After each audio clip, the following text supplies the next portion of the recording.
Hello students, welcome. तो आज हम नया एक प्रॉब्लम ले रहे हैं आपकी टेक्स्ट बुक का, इक्विलिब्रियम चैप्टर का 7.21। उसमें देखिए आपको क्या लिखा हुआ है। One of the reaction that takes place in producing steel from iron ore is the reduction of iron two oxides by carbon monoxide to give iron metal and CO2। Metallurgy chapter में 12th में पढ़ेंगे कि जैसे हम metals को pure करते हैं तो हमें ऑक्साइड में से रिडक्शन करके हमें क्या बनाना है उसका, हाँ उसका क्या बनाना है, मेटल ऑब्टेन करनी। तो यहाँ पे हमारे पास एक इक्वेशन दिया हुआ और हमें फाइंड क्या करना है कि what are the equilibrium partial pressure, और Kp की वैल्यू हमें दे रखी है और दो वैल्यू और दे रखी है, यहाँ पे प्रिंट नहीं हुई तो मैं आपको बता देता हूँ। प्रेशर ऑफ CO दिया हुआ है at equilibrium, that is 1.4 atmospheric pressure, और दूसरा दिया हुआ है pressure of CO2 that is 0.80 atmosphere. ठीक है, ये दिया हुआ है। अब प्रॉब्लम को स्टार्ट करते हैं। तो सबसे पहले हम इक्वेशन लिख लेते हैं। हमारे पास इक्वेशन है FeO plus CO gives Fe plus CO2।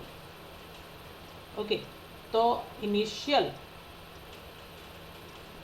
State में आप देखिए कि भाई हमें क्वेश्चन में क्या दिया हुआ है कि initial partial pressure of CO and CO2 दिए हैं, सिर्फ ये और ये दोनों, ये भी सॉलिड है और ये भी सॉलिड है।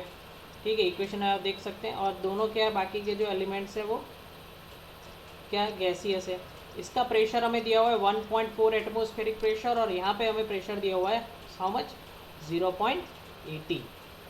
ओके, तो लेट्स स्टार्ट। अब यहाँ पे हमें सबसे पहले इक्विलिब्रियम पे प्रेशर फाइंड करना है, पर द प्रॉब्लम ये है कि हमें यहाँ पे Fe का कोई कॉन्सेंट्रेशन नहीं दिया हुआ है, यानी प्रेशर, क्योंकि Kp दिया हुआ है हमारे क्वेश्चन के अंदर। अच्छा, एक और डेटा हमें दिया हुआ है दैट इज़ Kp हमें दिया हुआ है 0.265।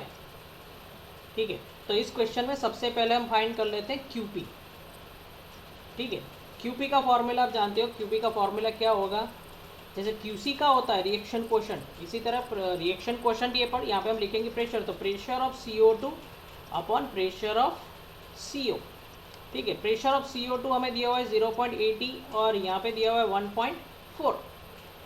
तो अगर इन दोनों का आप डिवीज़न करोगे तो मेरे पास आंसर है 571। तो ये Qp आ गया। अब यहाँ पे हमें थोड़ा सा एनालिसिस करना है कि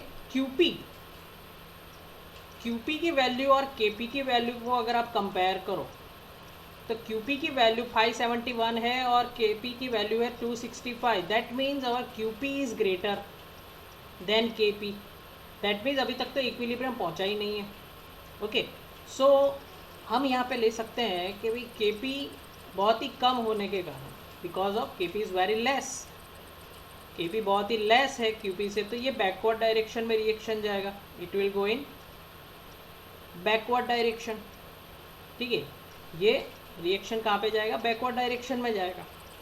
अगर ये बैकवर्ड डायरेक्शन में जाता है तो ठीक है, अब क्या होगा देखिए, यहाँ पे बैकवर्ड डायरेक्शन में अगर जा रहा है तो यहाँ पे ये जो कॉन्सेंट्रेशन है, तो सपोज हम समझ लेते हैं कि यहाँ पे जो CO2 का जो प्रेशर होगा वो CO2 का प्रेशर क्या होने वाला है, कम होने वाला है, और CO का प्रेशर क्या होगा, ज़्यादा होगा, क्योंकि वो रिएक्शन किस डायरेक्शन में जा रहा है, बैकवर्ड डायरेक्शन में जा रहा है। ठीक है, यहाँ पे CO2 का जो प्रेशर है, ये CO2 का जो प्रेशर है वो CO2 का प्रेशर कम हो रहा है और CO का प्रेशर ज़्यादा हो रहा है। तो यहाँ पे हम अज्यूम कर लेंगे कि भाई प्रेशर ऑफ CO2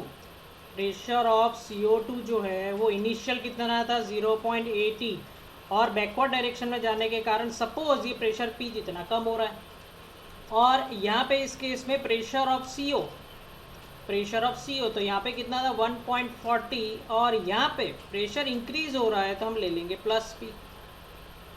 ठीक है, तो अब देखिए ये हमारे पास प्रेशर आ गया दोनों का एट इक्विलिब्रियम। ये जो प्रेशर है, ये प्रेशर जो है क्या है, एट इक्विलिब्रियम है। आप कहोगे सर हमने Fe और उसका तो लिया ही नहीं, तो लेंगे भी नहीं भी, ये तो दोनों क्या है, सॉलिड है। सॉलिड का कॉन्सेंट्रेशन तो वैसे भी हम कांस्टेंट लेते हैं। ठीक है, तो अब हमारे पास क्या है, Kp की वैल्यू है।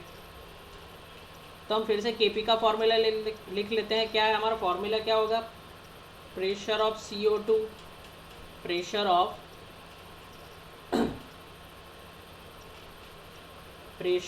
CO2 upon pressure of CO। तो प्रेशर ऑफ CO2 क्या है, प्रेशर ऑफ CO2 क्या है 0.80 माइनस P, और प्रेशर ऑफ CO क्या है 1.40 प्लस P। और हमारे पास जो Kp की वैल्यू है, जो Kp की वैल्यू हमें दे रखी है वो 0.265।